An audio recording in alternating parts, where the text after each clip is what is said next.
마가복음 4장 35절로 41절.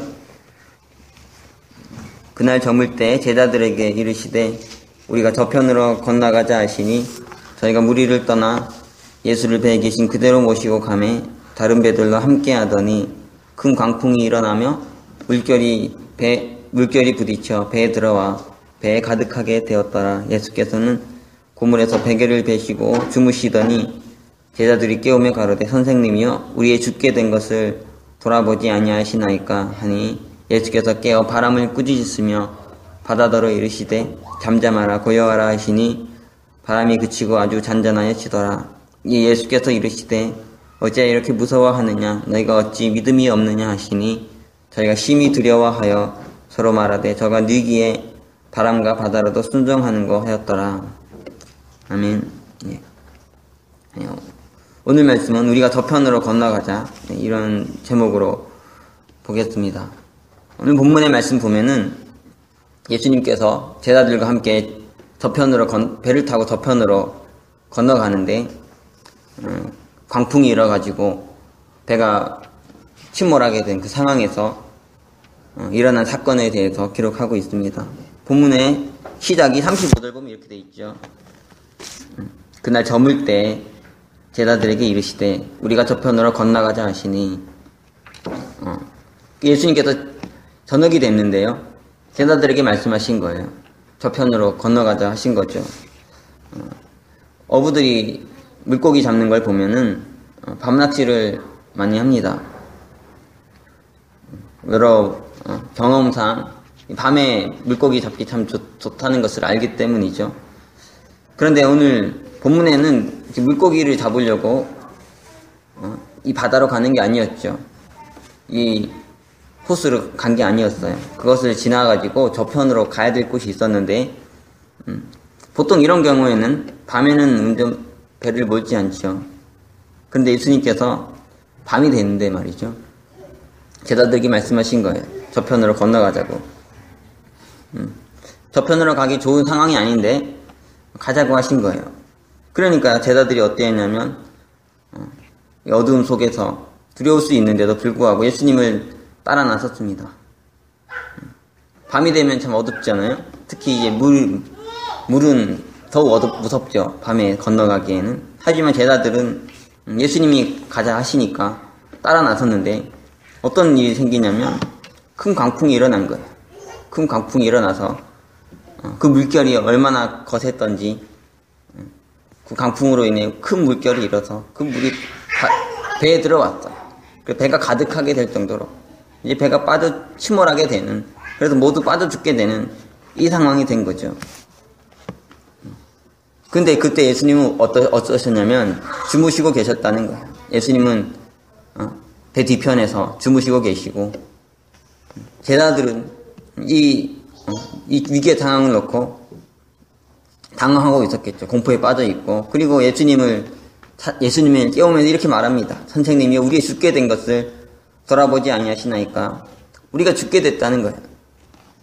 주님, 우리가 죽게 됐습니다. 우리가 저편으로 건너가려 하는데 우리가 주님을 따라 나섰는데 상황이 어떠냐면 모든 게 잘 된 게 아니고 형통한 게 아니고 오히려 큰 물결이 일어가지고 강풍 때문에 큰 물결이 일어서 배가 지금 침몰하게 되고 다 죽게 됐다는 거예요. 주님, 우리가 죽게 됐습니다. 우리의 상황이 아주 심각합니다. 아주 절박합니다. 주님, 그런데 우리 죽게 된 것을 왜 돌아보지 아니하십니까? 근데 본문에서 보면 참 예수님이 다른 배에 타고 있었던 게 아니죠. 같은 배에 타고 있었어요. 빠져 죽으면은 제자들만 빠져 죽는 게 아니죠. 그렇죠? 예수님도 빠져 죽는 거고 예수님에게도 동일한 위기입니다. 동일한 죽음의 상황인데 예수님은 주무시고 계시고요. 제자들은 죽음의 공포에 빠져서 어찌할 바를 모르고 있었어요. 이렇게 가다가 우리가 죽겠다, 침몰하겠다, 다 끝장나겠다. 저편에 가기는커녕 이 물에서 내가 중간에서 빠져 죽을 수밖에 없겠구나. 이 상황, 이렇게 예수님과 제자들 안에 대조적인 모습이 우리가 볼 수 있죠. 예수님은 어떻게 주무실 수 있었을까요? 이 위기인데 제자들처럼 말이죠. 죽음의 공포에 빠져서 두려워하고 난리를 떨면서 막 이렇게 되는 것이 어떻게 보면 정상적일 수 있지 않습니까? 근데 예수님 안에는 이 상황에서도 잠을 자는 그런 모습이 있었습니다. 무엇이 달랐을까요? 깊이 묵상해 보면 예수님 안에 우리가 첫 제목으로 잡았던 그 말씀 안에 이 위기를 극복할 수 있는 이 상황을 이겨낼 수 있는 이 침몰해 가는 이 빠져 죽게 돼가는 다 죽어가고 다 망해가는 이 상황에서 이 위기를 극복할 수 있는 해답이 있습니다. 그것은 뭐냐면 우리가 저편으로 건너가야 된다는 거죠. 우리는 여기에서 죽을 자들이 아니고 여기 저편으로 건너가지 못하고 이 바다에서 말이에요. 여기 중간에서 빠져 죽을 자들이 아니고 건너가야 된다는 거예요. 건너가서 거기서 해야 될 일이 있다는 거죠. 그렇기 때문에 절대로 그 중간에 빠져 죽지 않는다는 거예요. 그 전에 망하지 않는다는 거죠. 예수님께서 저편으로 건너가자 하셨는데 뜻이 있으니까 가는 것이 아니겠습니까? 하나님의 뜻이 있고 하나님의 사명이 있고 우리가 그곳에 가서 해야 될 일이 있기 때문에 건너가는 거예요. 물론 이제 빠져 죽을 수도 있습니다. 빠져 죽으면서 우리는 어떻습니까? 그리스도인의 삶 모습은 어떻냐면 빠져 죽어도 죽는 뜻이 있겠지 그런 거죠. 내가 여기서 중간에 빠져 죽을 수도 있지만 하지만 그 죽음에도 이유가 있을 것이다. 그리고 안 빠져 죽으면 안 빠져 죽는 이유가 있는 거고요. 건너가서 해야 될 일이 있으니까 그 일을 내가 마치고 죽어야지. 그 전에 내가 죽겠는가? 주님 안에 이런 모습이 있는 거예요. 이 제자들은 어떻습니까? 그것이 없죠. 결국 뭐가 문제냐면 사명을 올바로 인식하지 못하고 있다는 거예요. 예수님 안에는 분명한 사명에 대한 인식이 있습니다. 그것은 뭐냐면 내가 반드시 저편으로 가서 해야 될 일이 있다는 거예요. 하나님께서 날 저편에 가게 하시는 뜻이 있고 내가 그것을 이루기 전에는 내가 죽지 않으리라. 그 뜻을 이루고 죽으리라. 죽어도 말이에요. 그런 생각이 있죠. 제자들 안에는 그러나 이 사명에 대한 의식이 없습니다. 내가 왜 저편으로 건너가는지, 내가 지금 왜 이 바다를 건너고 있는지, 내가 왜 이 위기를 겪고 있는지, 왜 큰 강풍을 일어서 배가 침몰해서 다 빠져 죽게 되는 이 위기를 겪고 있는지 인식이 없어요. 그저 뭡니까? 현실의 상황만 보는 거예요. 현실의 상황이 지금 너무너무 위급합니다. 다급합니다. 죽음이 임박해 있어요. 다 망할 것 같아요. 그 현실이 그들 안에는 그것밖에 보이지 않죠. 내가 지금 왜 이 바다를 건너고 있는가? 내가 왜 이 위기를 겪고 있는가? 왜 내가 이런 삶을 이런 여러 가지 경험들을 해야 되는가? 그것에 대한 인식이 없어요. 그저 그냥 현실이 너무 고통스럽고 괴로우니까 거기서 막 난리가 나는 것입니다. 우리 인생도 그렇죠. 내 인생에 하나님께서 나를 부르시고 이 일을 하게 하신 뜻이 있는데 그 뜻을 하나님께서 이루게 하시고 죽게 하지 않겠습니까? 설령 그 전에 못하고 죽어도 뜻이 있는 거예요. 이것이 그리스도인의 삶이죠. 그렇죠? 그런데 이 사명을 잃어버리면 어떻습니까? 제자들의 모습이 됩니다. 사실은 죽어도 예수님도 같이 죽는 상황이 있고요. 살아도 같이 사는 상황인데 자기들만 겪는 어려움이 아니고 자기들만 겪는 문제가 아니고요. 다 똑같이 겪는 문제인데 제자들과 예수님이 너무너무 다른 모습이 보이지 않습니까? 우리도 똑같은 신앙하고 똑같은 하나님 섬기고 똑같은 사역을 하고 똑같은 사명 감당하며 살아가는데요. 어떤 이는 예수님처럼 이렇게 어떤 위기에서도 평안을 잃지 않고 변함없는 모습으로 가는데 누구는 우리가 죽게 됐다고 하면서 망하게 됐다고 하면서 이렇게 난리를 치는 이런 모습을 가지게 됩니다. 무엇이 차이나? 내가 가야 될 저편이 있다는 걸 모르는 거야. 내가 왜 이 상황을 겪는지, 내가 왜 이런 험한 일을 겪어야 되는지, 내가 이런 고난을 왜 겪어야 되는지 이것을 정확하게 깨닫지 못하는 거죠. 오늘 본문의 말씀 보면은 5장 보면 넘어가서 5장이 나오지 않습니까? 바다 건너편에 가서 뭘 하냐면 거라사 지방에 한 귀신 들린 자를 고치는 위대한 일을 주께서 행하십니다. 주께서 가서 행해야 될 일이 있었다는 거예요. 가서 구원해야 될 자가 있고 치유해야 되고 회복시켜야 될 자가 있는데 주님은 이 사명이 있기 때문에 내가 반드시 저편을 가야 되고 그 전에 하나님 나를 붙들어 주시고 인도하실 것이라는 확신이 있으신 것이죠. 우리가 이 본문의 말씀을 보면서 사도행전도 한번 보면 도움이 됩니다. 사도행전 27장 보면은 사도행전 27장은 어떠냐면 사도 바울이 가이사랴라는 곳에서 저기 이탈리아로 배에서 죄수 신분으로 배를 타고 가게 되는 사건에 대해서 기록하고 있어요. 그 상황에서 배를 타고 가는 과정에서 일어난 일에 대한 거죠. 27장 9절부터 한번 보겠습니다. 여러 날이 걸려 금식하는 절기가 이미 지났으므로 행선하니가 위태한지라 바울이 저희를 권하여 말하되 여러분이여 내가 보니 이번 행선이 하물과 배만 아니라 우리 생명에도 타격과 많은 손해가 있으리라 하되 백부장이 선장과 선주의 말을 바울의 말보다 더 믿더라. 이게 사도 바울이 말합니다.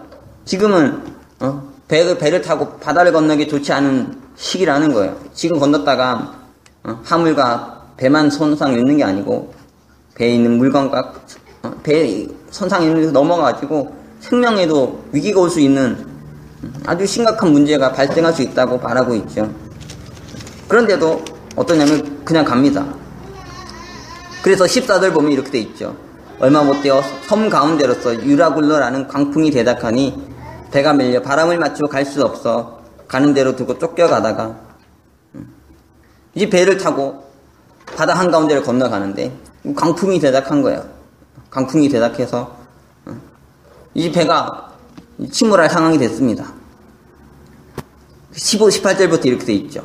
우리가 풍랑으로 심히 애쓰다가 이튿날 사공들이 짐을 바다에 풀어버리고 사흘째 되는 날에는 배의 기구를 저희 손으로 내어버리느니라. 여러 날 동안 해와 별이 보이지 아니하고 큰 풍랑이 그대로 있음에 구원의 여망이 다 없어졌더라. 이게 얼마나 심각한 풍랑이었는지 여러 날 동안 해와 달이 안 보였다는 거예요. 하늘이 시커맸던 거죠. 얼마나 절망적인 상황입니까? 여기 다 빠져 죽을 수밖에 없는, 그래서 구원의 여망이 다 사라졌다 이렇게 표현하고 있어요. 누구도 살아남기 불가능한, 다 빠져 죽을 수밖에 없는, 누구나 그렇게 생각할 수밖에 없는 상황이었다는 거죠. 그래서 아무리 노력해도 더 이상 희망을 가질 수 없는 그런 절망적인 상황이었어요. 그런데 21절 보면 사도 바울이 이렇게 말합니다. 여러 사람이 오래 먹지 못하였으며 바울이 가운데 서서 말하되 여러분이 내 말을 듣고 글에 대해서 떠나지 아니하여 이 타격과 손상을 면하였으면 좋을 뻔하였느니라. 그러니까 안 떠났으면 좋았겠다는 거죠. 그런데 너희가 떠나가지고 이런 일을 당했는데 22절입니다. 내가 너희를 권하노니 이제는 안심하라. 너희 중에 생명에는 아무 손상이 없겠고 오직 배뿐이리라.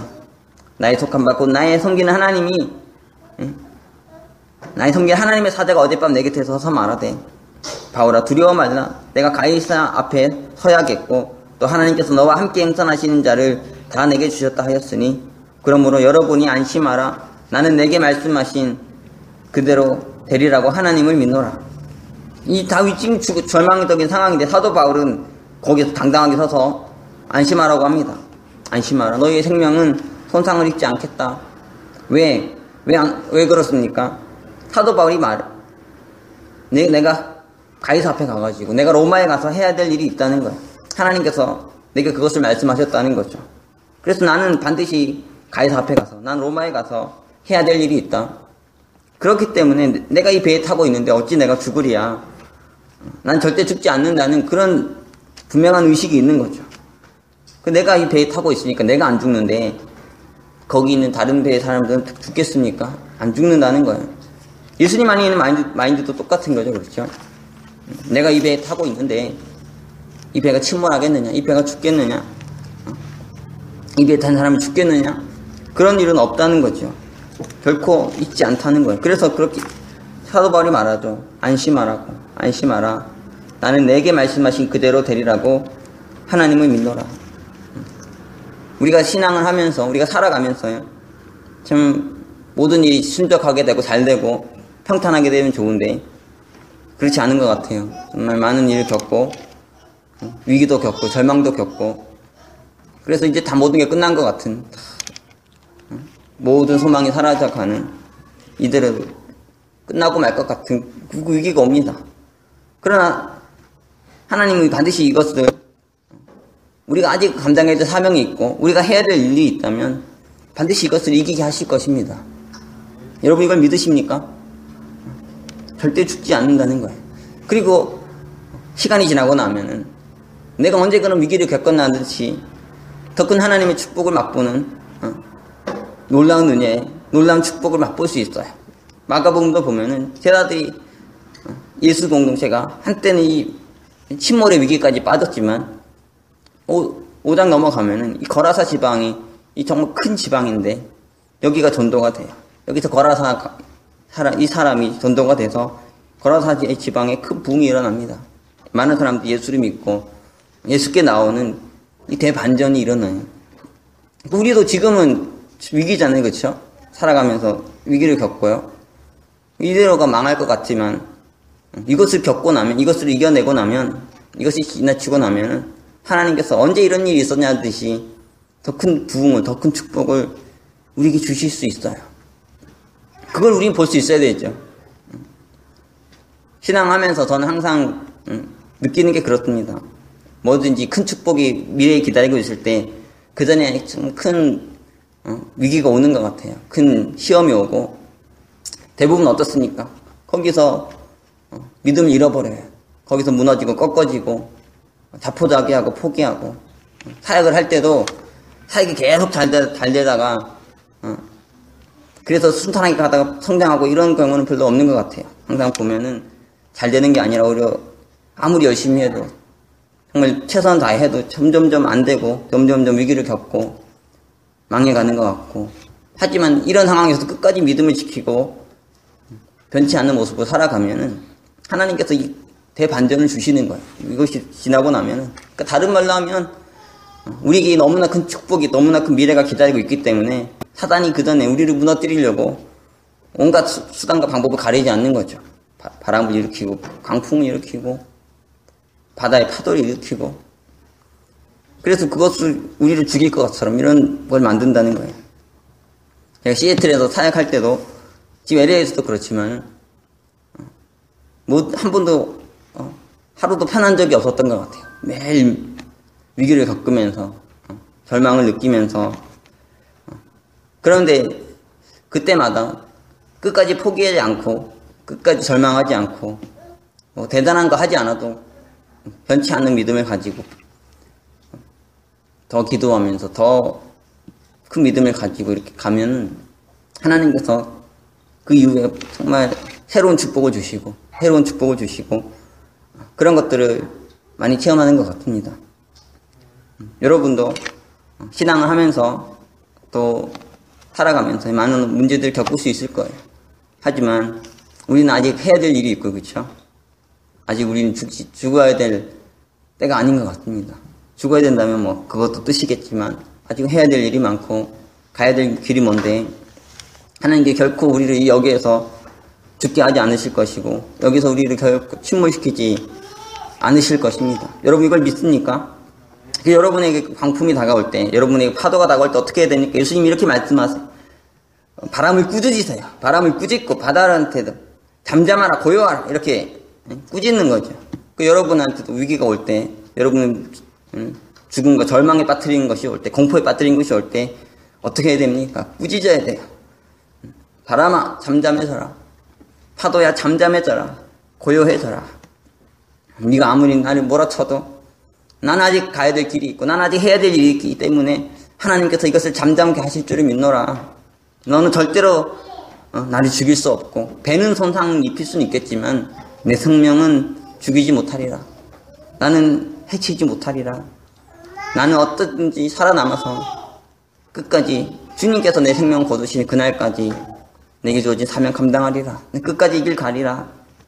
이런 믿음을 가지고 꾸짖어야 되는 거예요. 바람을 꾸짖고 바다를 꾸짖고 잠잠하라 고요하라 외치면서 나아가면은 어떤 일이 일어납니까? 바람이 잠잠해져요. 바람이 그치고 잔잔해지고 파도가 그치고 잔잔해지는 그리고 놀라운 새로운 축복에 하나님의 놀라운 축복, 하나님의 놀라운 은혜를 더입는 이런 놀라운 대반전이 일어나게 되는 것이죠. 지금 저희 교회도 보면은 참 여러 가지 할 말을 잃을 만한 많은 문제들이 있지만 아직 가야 될 길이 있고 해야 될 일이 많기 때문에 하나님 반드시 이것을 넘어서게 하시고 놀라운 축복을 주실 줄을 저는 믿습니다. 여러분도 끝까지 이 믿음을 가지고 여러분이 하는 모든 일에서 이 믿음 가지고 바다를 꾸짖고 바람을 꾸짖으며 파도를 꾸짖으며 당당한 믿음의 모습을 보여주면서 이 길 갈 수 있는 여러분 되시길 바라고, 또 이 교회 위에 이런 하나님의 은혜가 임하기를 기도해 주시면 좋겠습니다. 그리고 분명히 이 바다를 건너서 이 강풍을 지나고 파도를 잠잠케 하고 지나가서 하나님께 주시는 새로운 부흥의 시대, 축복의 시대를 맞이하게 될 줄을 믿습니다. 이 한때를 모두 목도할 수 있는 저와 여러분이 될 수 있기를 기도합니다. 그러면 기도하겠습니다. 사랑의 주님, 우리가 주님의 사명을, 주님의 부르심을 받고 위기를 나섰지만 날마다 우리를 침몰시키려 하는, 우리를 죽이려 하는 강풍 앞에, 파도 앞에 사로잡혀 두려워 떨며 절망하며 살아갈 때가 많이 있는 것을 고백합니다.